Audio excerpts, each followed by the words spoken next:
나치 수용소의 처참한 광경을 이겨내고 살아난 심리학자 빅터 프랭클린, 그의 저서에 의미를 찾는 인간의 탐색이라고 하는 그러한 책에 보니 나치 수용소에서 말할 수 없는 그러한 고문, 무서운 형벌, 비인간적인 그런 학대, 나를 생존하게 만들어 준 것은 희망이다, 그런 얘기를 한 거예요. 여러분, 희망을 가지시길 바랍니다. 그 희망이 나를 일어서게 만드는 거거든요. 희망이라고 하는 것은 내가 살아갈 생존의 근거인 거예요. 우리 인간의 삶을 지탱하게 하는 그 요소가 몇 가지 있겠지만 그 중에 하나가 바로 희망이다 라고 하는 것이죠.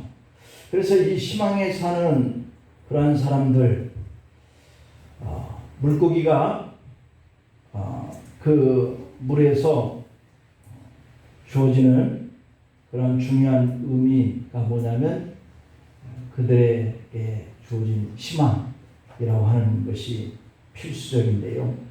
이 물이 물고기에게 희망이다 라고 하는 거죠. 물이 떨어져버린 그 어항 속에서 고기는 살 수가 없기 때문에 그 물이 그에게는 희망이 되는 것이죠.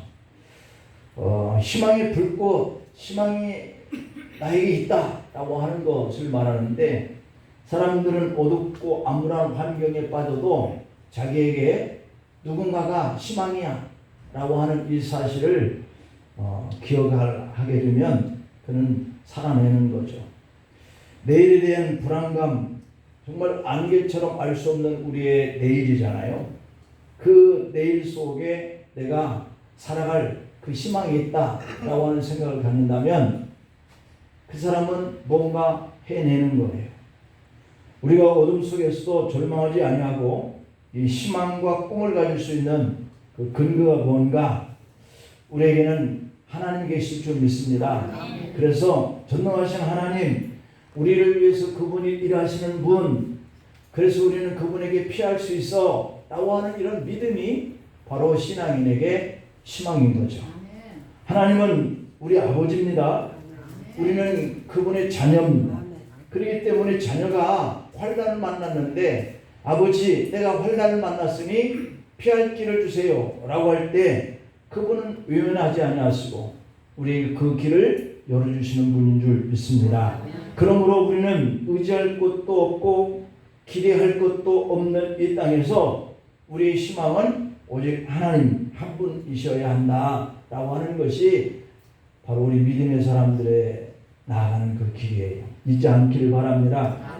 아무리 절박한 환경이라도 하나님은 나의 희망이 있지 하는 이런 믿음을 우리가 가져야 우리가 다시 살아낼 수 있는 것이다. 그래서 인생의 성공과 실패라고 하는 것은 장애물을 만날 때 좌우되잖아요. 장애물이 다가왔을 때 내가 그 장애물에 대항하여서 어떠한 태도를 취할 것인가 하는 이 생각도, 내가 희망이 없으면 낙심되어져요. 그러나 희망이 있으면 그 장애물을 보고도 다시 일할 수 있다라고 하는 이런 생각을 가지게 되는 거거든요. 이스라엘 백성들이 진퇴양난의 위기를 만났잖아요. 오늘 이 본문에 보니까. 그러나 그 속에서 그들을 향하여서 일하시는 분이 하나님이다 라고 하는 이 사실을 누가 믿었어요? 모세가 믿었잖아요. 백성들은 아우성인데 모세는 하나님에 대한 희망을 가지고 그분 앞에 기도하는 모습을 볼 수 있어요. 그래서 모세를 위해서 일하시는 하나님만 되실까요? 저와 여러분들에게도 일하시는 하나님이십니다. 그래서 하나님은 일하시는 하나님으로 내가 희망을 가지고 믿음의 생활을 하느냐 안 하느냐 하는 이 태도에 이 고난의 문제가 여러분을 짓누를지, 여러분이 그것을 뚫고 이겨낼지 가름을 주는 상황이 되는 거예요. 자, 그러면 하나님을 믿는 우리는 어떤 태도로 살아가야 할까 하는 그 문제 제시를 첫 번째로 오늘 본문 10절에서 두려워 떨지 말아라 이렇게 얘기합니다. 두려워 떨지 말아야 한다. 두려움 다 끝입니다. 상대를 만났을 때 자기가 어떤 무술의 힘을 딱 가지고 있는 사람은 그 사람이 칼을 들고 유혹을 해도 떨지 않습니다. 그런데 전혀 무방비한 그 무술을 내가 준비하지 못한 사람 같으면 벌벌 떨 수밖에 없고 두려울 수밖에 없는 거잖아요. 그렇기 때문에 오늘 내가 어떠한 문제를 만났을 때 두려워 떠느냐 아니냐, 이것이 상당히 중요한 문제예요. 10절에 보니까 바로가 가까이 오지 않습니까? 그때 이스라엘 자손들이 눈을 들어서 보니까 애굽 사람들인 거예요. 이 애굽 사람들이 자기들을 내보내놓고 금방 뒤쫓아 온 거예요.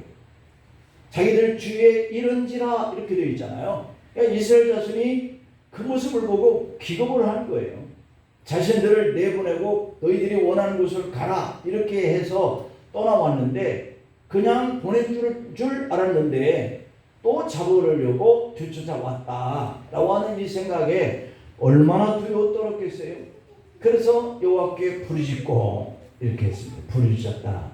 여기서 주목할 부분이 뭐냐면 이스라엘 백성들이 심히 두려워했다라고 하는 부분입니다. 이스라엘 백성들이 완전히 두려움에 사로잡혔다는 거예요. 우리 사람들은 다 다양한 그런 감정들을 가지고 있어요. 두려운 감정 때문에 무섭다는 생각에 감정을 가질 수 있기도 하고, 저거 아무것도 아니야, 내가 해볼 만해, 이렇게 하면서 걱정을 하지 않게 되어지는 담대함을 내가 낼 수도 있는 거예요. 또 그런 감정이 우리 속에 있어요. 그래서 인간은 어떤 문제 앞에 참 다양한 감정을 가지고 대할 수 있는 건데요. 그 중에서도 인간을 지배하고 있는 가장 강력한 감정이 뭐냐면 바로 이 두려움이라고 하는 거예요. 나를 지배해버려요. 때때로 이 두려움의 감정이 믿음이 이기지 못할 때가 있어요. 너무 내가 상대하기가 어려운 문제에 직면했을 때 그것을 이기지 못한다는 생각 때문에 두려워요. 믿음이 패하는 거잖아요. 그때가 언제냐면 예상하지 못한 일을 당할 때, 갑작스러운 위험에 처할 때 사람들은 순간적으로 믿음을 잊어버리고 두려운 감정에 휘말리게 돼요. 어느 정도 예상했으면 그렇게까지 두려워하지 않아요. 그러나 갑자기 당한 이 문제 앞에 내가 어떻게 하지? 라고 할 때에 포기하는 마음이 들면 두려운 감정이 나를 지배하는 거죠. 이스라엘 사람들 자기들을 순순히 내보낸 줄 알았어요. 그랬는데 뒤를 돌아보는데 문득 이 애굽의 군사들이 자신들을 뒤쫓아 바로 뒤에 이르렀다라고 하는 것을 상상하지 못하는 일이 일어났기 때문에 이 사람들은 두려움에 사로잡혀요. 이제는 자유인이 되었다라고 생각을 했는데 바로 왕이 군사들을 동원해서 뒤쫓아 올 줄은 예상하지 못한 이러한 일이에요. 8절 하반부를 한번 볼까요? 8절에 한번 보면은 그런 말씀이 기록되어 있습니다. 이스라엘 자손이 담대히 나아갔습니다. 이렇게 얘기해요. 8절에 보니까 여호와께서 애굽 왕 바로의 마음을 완악하게 하셨으므로 그가 이스라엘 자손의 뒤를 따랐으니 이스라엘 자손이 어떻게 했다? 담대히 나아갔다. 담대히 나아갔다. 그러니까 이제는 우리가 해방이다, 자유다, 이런 생각을 하니까 그 감정이 어떤 감정이겠어요? 얼마나 용기가 일어나는 그런 소망이 생기는지 담대한 마음이 그들의 감정이었어요. 그러므로 우리는 감정으로 일을 하면 안 돼요. 이 말은 돌려서 얘기하면 눈에 보여지는 대로 두려워하거나 좋아할 일이 아니에요. 주님은 이사야서 41장의 10절에 이렇게 말씀을 하죠. 두려워하지 말라. 내가 너와 함께 하기 때문에. 적어도 우리가 믿음을 가지고 사는 사람들의 희망은 하나님이라고 그랬잖아요. 그런데 하나님이 두려워하지 마. 왜? 내가 너희들과 함께 할게 라고 했으니까. 놀라지 마. 나는 너희 하나님이야. 너희 하나님이 되어줄게. 이렇게 말씀하시는 분이니까. 내가 너를 굳세게 해줄게. 참으로 너를 도와줄게. 이렇게 말씀하기 때문에 우리는 두려워할 필요가 없다라고 하는 이 감정으로 하나님께 대한 희망이라고 하는 이 감정으로 우리가 살아갈 수 있다라고 하는 것이에요. 그런데 그게 안 되는 거예요. 내 힘으로 살아야 된다. 내 방법대로 살아야 된다. 내가 과거에 경험했던 것들로 내가 이 문제를 대할 때 이건 안 되는 문제야 라고 생각을 한다면 그는 두려워 떨게 되는 것이죠. 우리는 감정에 너무 보이지는 것 앞에 치우칠 때가 많이 있어요. 비바람이 불고 폭풍이 몰아쳐도 우리는 요동할 필요가 없는데, 이 황금의 입이다라고 별명을 가진 요한 크리스토스톰은 이 안디옥 태생의 교부거든요. 크리소스톰. 이 크리소스톰이라고 하는 교부는 주님이 오시기 전에 4세기, 5세기에 걸쳐서 그 활약한 대설교가였어요. 그러니까 주님 오신 이후에 그 믿음을 가진 이 크리소스톰 교부가 이런 그 설교를 하면서 많은 사람들에게 그는 황금의 설교가다, 황금의 입을 가진 사람이다, 이렇게 존경했던 인물인데, 로마 황제가 크리소스톰에게 너는 예수를 믿으면 재산을 모두 다 몰수해버리겠다 이렇게 말을 했어요. 그러자 크리소스톰은 나의 재산은 하늘에 있습니다 라고 하면서 두려워하지 않았다는 거예요. 황제는 그러면 너는 내가 너를 너의 가족과 친척에게서 멀리 떼어 사람들이 살지 않는 그런 산속에 집어넣어 버리겠다 이랬어요. 그러자 그는 나의 가족은 이미 예수 그리스도 한 분밖에 없습니다 라고 이렇게 또 자신감 있게 담대하게 얘기했다는 거죠.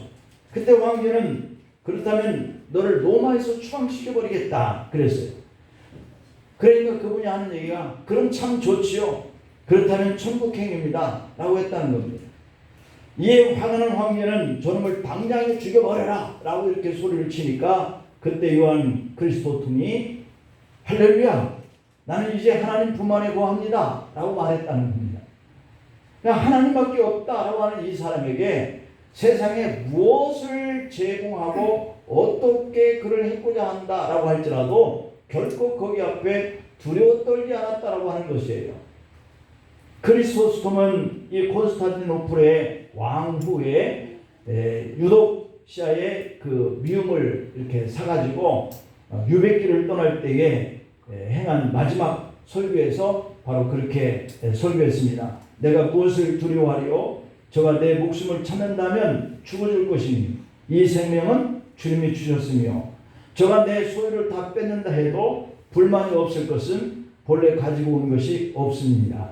저가 나를 쫓아내면 나는 엘리야같이 될 것이요 구덩이에 던지면 예레미야같이 될 것이요 불에 던져놓으면 다니엘처럼 될 것이요 바다에 던지면 요나같이 될 것이요 돌로 친다면 나는 스데반처럼 될 것이요 목을 벤다면 나는 세례 요한처럼 될 것이요 매로 때리면 사도 바울같이 되리라.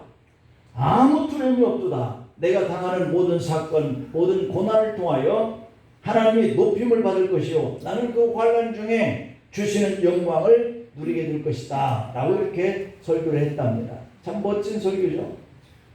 인생을 그렇게 살았기 때문에 사람들이 그 말을 꼭 감동을 받는 것. 여러분 두려움이라고 하는 것은 오늘 이 현대인들에게 있어서 가장 큰 적입니다. 오늘 여러분들이 교회는 나오긴 했지만 마음속에 감정이 어떤 감정이 있습니까? 두려운 감정으로 사로잡혀 있습니까? 아니면 우리 주님을 내가 만날 수 있다라고 하는 어떤 희망의 그런 감정을 안고 왔습니까? 사람은 추락에 대한 두려움, 거센 비평에 대한 두려움, 버림받는 것들에 대한 두려움, 누군가에게 거절당할 것에 대한 두려움, 어떤 사람과 대립하게 될 것에 대한 두려움, 자신이 이렇게 무능한가? 이 부족함, 능력 부족에 대한 두려움, 실패에 대한 두려움, 그리고 내가 죽으면 어떡하지 하는 이 죽음에 대한 두려움 등등의 여러 가지 두려움의 감정 안에서 살아가고 있다 그럽니다. 그리고 그 두려움에 내가 어떻게 반응하느냐 여기에 우리 인생이 달려있다라고 하는 거예요. 여러분 희망의 감정을 가지고 이 두려움을 담대하게 이 크리소스톰 교부처럼 그렇게 살아갈 수 있으면 좋겠습니다. 두려움을 하나님 주신 선물로 받아들이면 두려움으로 인해서 하나님 주신 선물을 풀어볼 기회, 제공을 받고 두려움을 통해서 오히려 하나님을 만날 수 있다 그럽니다. 하나님이 두려움을 통해서 주신 가장 큰 선물이 뭐냐면 바로 예수님이셔요. 두려움을 통해서 예수님이 인생의 주인공으로 영접을 하게 되면 그의 인생은 행복해질 줄 믿습니다. 그의 인생은 평안한 길을 갈 수 있게 되는 거예요. 주님이 요한복음 14장 27절에서 이렇게 말씀하셨어요. 평안을 너희에게 끼친다 그랬어요. 주님이 가지신 평안을 말하는 거죠. 곧 나의 평안을 너희에게 주노라. 내가 너희에게 주는 것은 세상이 주는 것과 같은 그런 평안이 아니다. 여러분, 세상이 주는 평안은 금방금방 바뀌어지죠. 내가 그렇게 원했던 돈이 좀 생기면 마음이 평안해진 것 같은데 돈이 계속해서 오랫동안 나에게 있지 않지 않습니까? 또 없어지면 그 있었을 때 평안한 마음은 다 사라집니다. 내가 건강했으면 좋겠다 했는데 병원에 입원을 했어요. 병원에 입원해 있는 동안에 얼마나 불안합니까? 그 불안했던 이 감정이 다시 태어날 때는 싹 없어지고 다시 내 마음에 이렇게 기쁨에 그 감정이 채워지잖아요. 그러면 또 항상 건강합니까? 또다시 아플 거거든요. 그렇기 때문에 이 감정이라고 하는 것은 세상이 주는 것들은 이렇게 잠깐 머물다가 사라지는 것들이에요. 그래서 우리 주님이 말씀해요. 내가 너희에게 그냥 끼친다. 뭘? 평안을 끼친다. 나의 삶 자체가 너에게 보여주는 그런 평안이라는 거죠. 우리 주님이 대신 고난을 받으셨습니다. 대신 주어주셨습니다. 주님이 주시는 그 평안, 이것이 바로 우리에게 오고 우리가 가지고 있는 이 불안, 이것은 주님이 다 가지고 가신 거예요. 그러니 너희가 뭐 하라고요?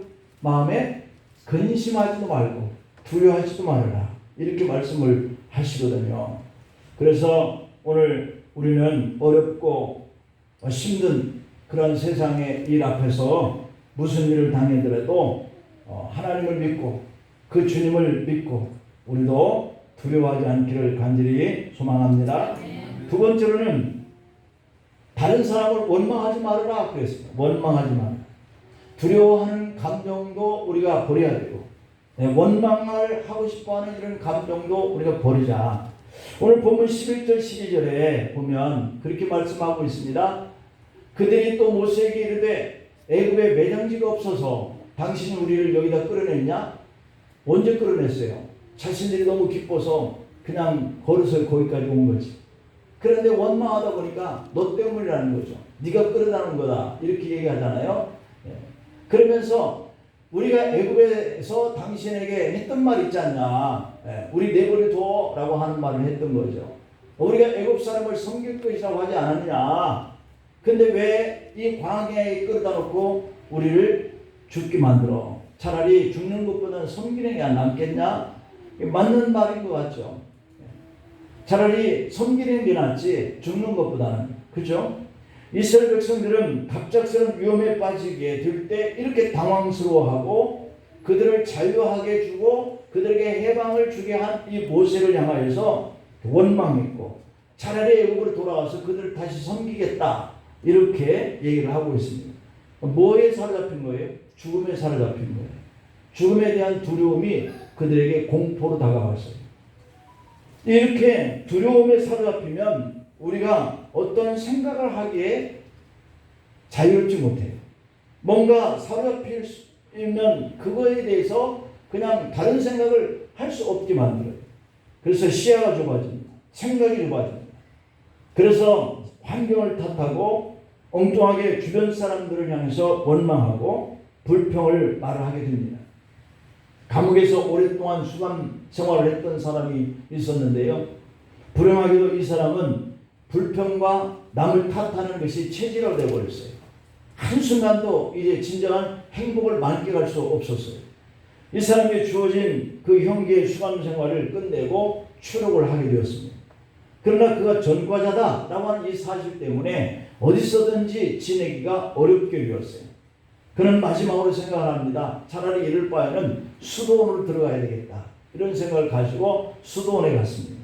수도원에 가면 나를 받아줄 거야. 그러나 하룻길쯤 산속으로 들어가서 수도원에 갔습니다. 수도 원장에게 머리를 숙이고 부탁을 합니다. 아무 곳에서도 제가 전과자라는 사실 때문에 받아주지 않습니다. 내가 머무를 곳이 없어서 여기 왔으니 좀 이곳에서 머물게 해주세요 라고 부탁을 했습니다. 수도 원장은 형식이 초라한 이 사람을 참 가엾게 여겼습니다. 그래서 그를 받아주었어요. 그리고 말합니다. 형제, 그러나 이 수도원에서 지내려고 하면 조건이 있다. 침묵이 조건이라는 겁니다. 단 5년에 한마디만 할 수 있다.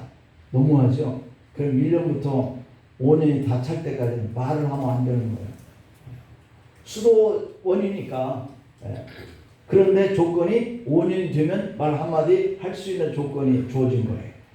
이 사람은 수도원장에게 그 말을 동의를 하고 침묵을 지켰어요. 드디어 5년이 지났으니까 한마디 할 수 있었습니다. 그때 이 사람의 첫 마디는 잠자리가 나쁘다 라고 하는 말을 했다는 거예요. 5년이 흘러서 한마디 했는데 또 뭘 했습니까? 불평을 한 겁니다. 그리고 또 5년이 흘렀습니다. 그리고 또 말을 한마디 할 수 있는 기회가 주어졌어요. 10년이 된 거잖아요. 그때 그분이 한 말이 음식이 나빠서 못 먹겠다. 잠자리가 나쁘다. 5년에 한 마디. 또 10년째 와가지고 이제 음식이 맛이 없어서 먹을 수가 없겠다. 그리고 또 5년이 흘렀습니다. 15년째가 됐잖아요. 그때는 뭐라 하냐면 못 살겠다.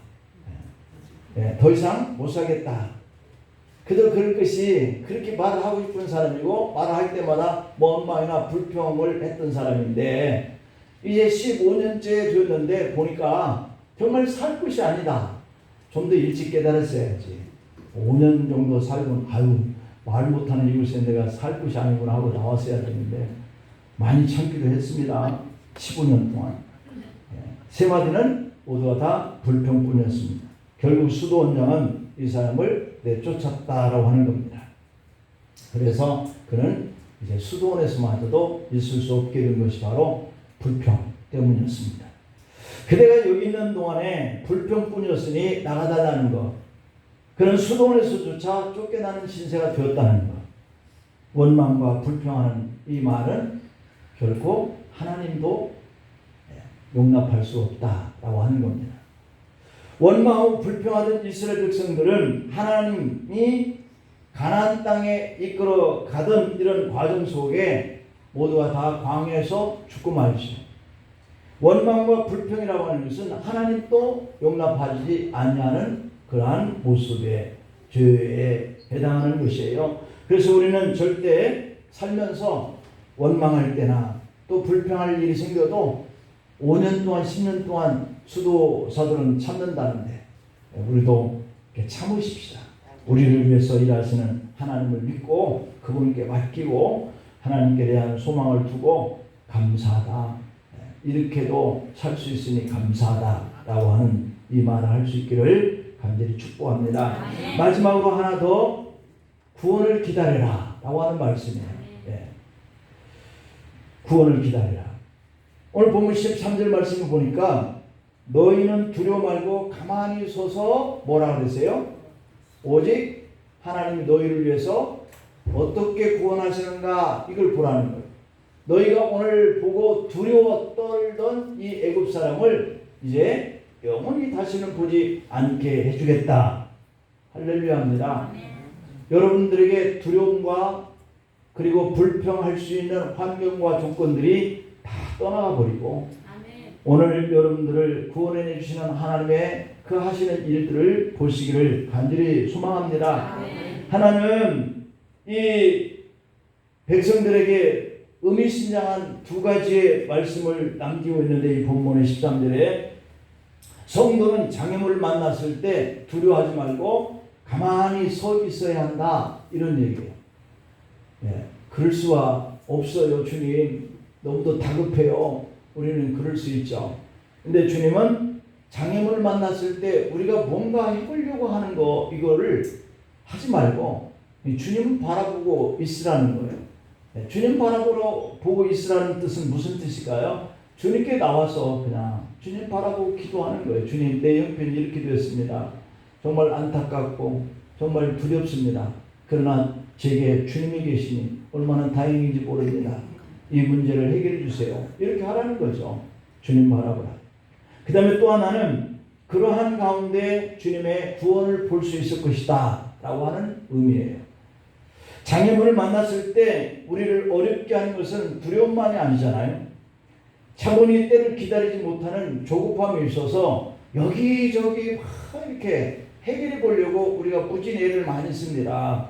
그런데 그것을 우리가 조급함이나 성급함이라고 얘기해요. 그 순간은 잠시라도 우리가 손을 놓고 주님을 바라보는 시간을 가질 필요가 있어요.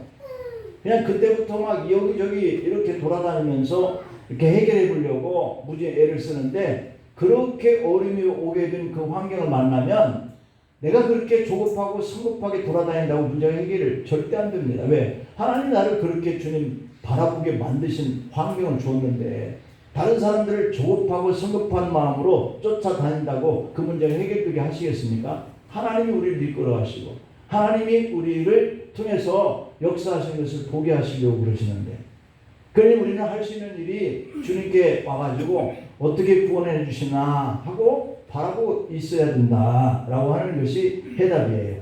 오늘날 현대인들에게 가장 무서운 병이 뭐냐면 성급하고 조급한 병이라는 거예요. 특히 우리나라 사람들은 빨리빨리, 유명하잖아요. 외국에 나가도 우리 한국 사람들은 빨리빨리 이럽니다. 참 신기해요. 어떻게 그 사람들이 우리를 빨리빨리 이것 좀 빨리 주세요, 저것 좀 빨리빨리 해주세요 이렇게 얘기를 했겠죠. 파스칼 신앙의 사람은 그런 얘기를 했어요. 인간의 생각은 갈대다. 너무 잘 알잖아요. 근데 인간은 약간 갈대지만 생각하는 갈대라는 거예요. 다시 말하면 그렇게 생각하는 존재, 생각하면서 살아가야 할 사람이라고 표현을 한 거예요. 그러니까 잠시 어려움이 있을 때는 좀 멈춰서서 생각할 수 있는 시간을 가져야죠. 주님을 바라보면서 좀 기도할 수 있는 시간을 가져야죠.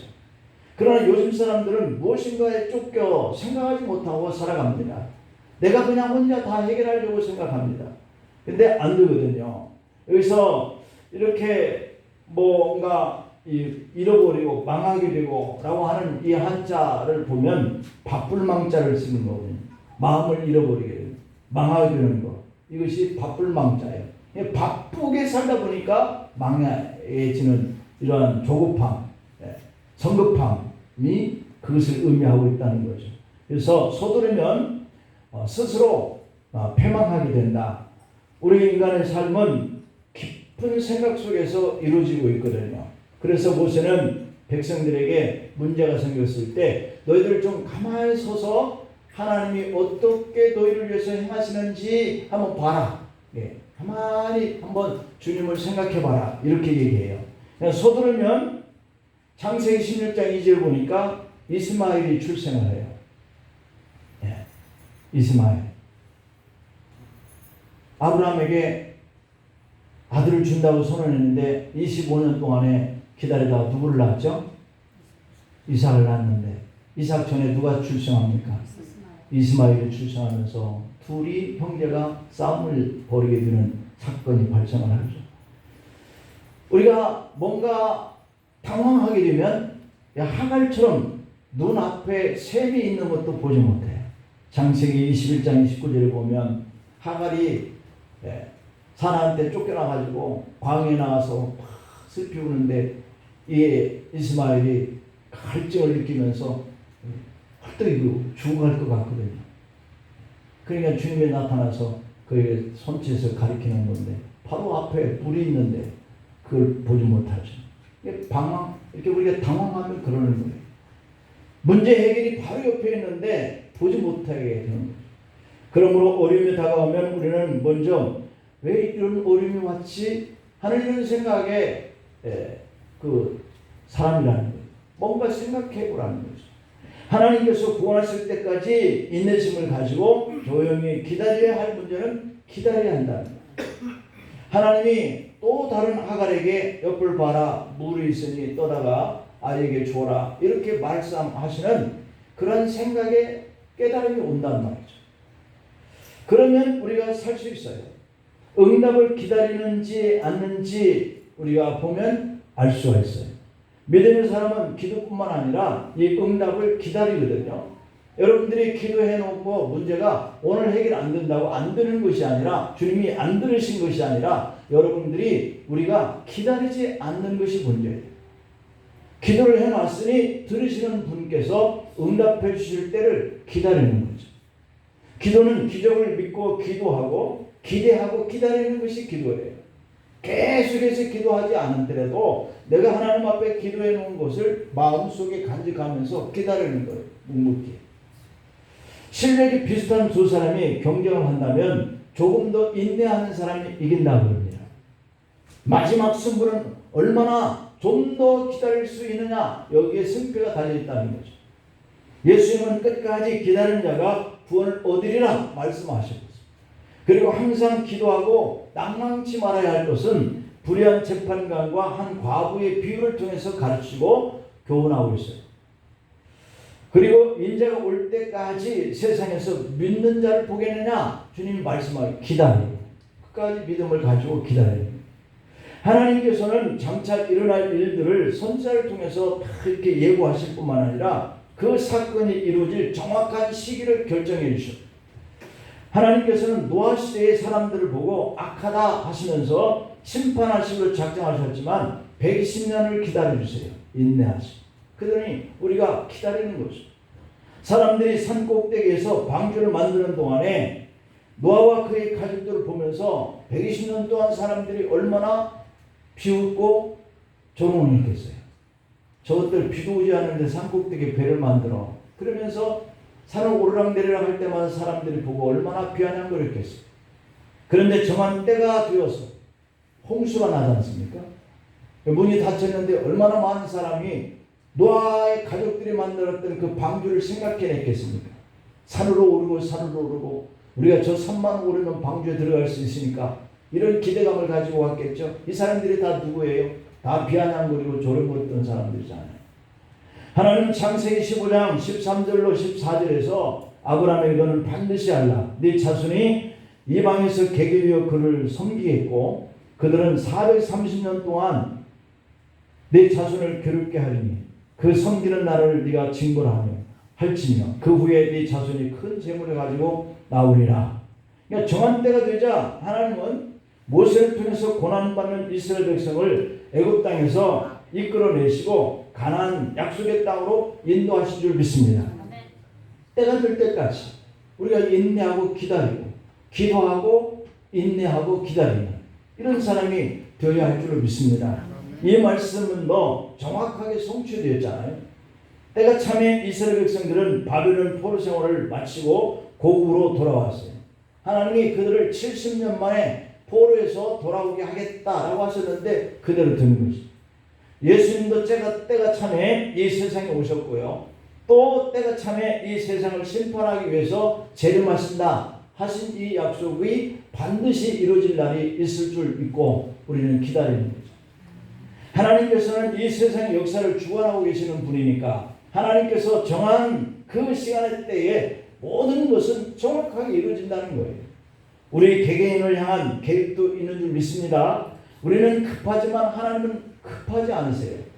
그런 사이 속에서 우리가 얼마만큼 그 때를 인내하며 기다릴 줄 아는가, 이게 믿음이거든요.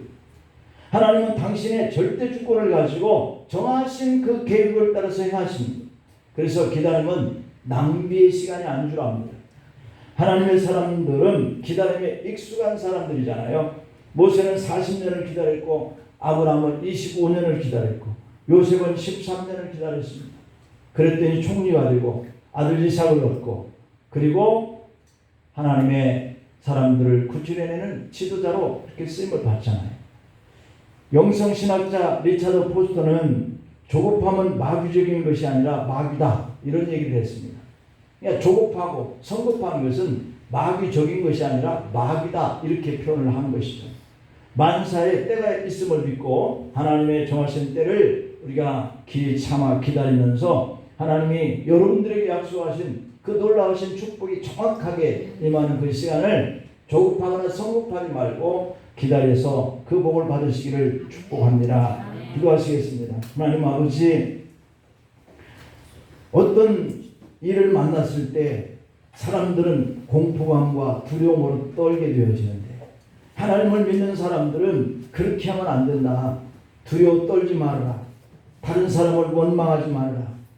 하나님의 구원의 정확한 때를 기다릴 줄 아는 인내를 요구하고 있으니, 오늘 한 주간을 향해서 출발한 우리 성도들, 이 하나님의 말씀을 기억하면서 세상에 주어진 일에 열심을 다하다가 때때로 이렇게 두려운 사건과 환경에 직면할 때도 두려워하지 않는, 그리고 원망하거나 불평하지 않는, 그리고 하나님이 정확한 구원의 손길을 펼치는 이 축복을 받아들이게 하여 주시옵소서. 예수님의 이름으로 기도하옵나이다. 아멘.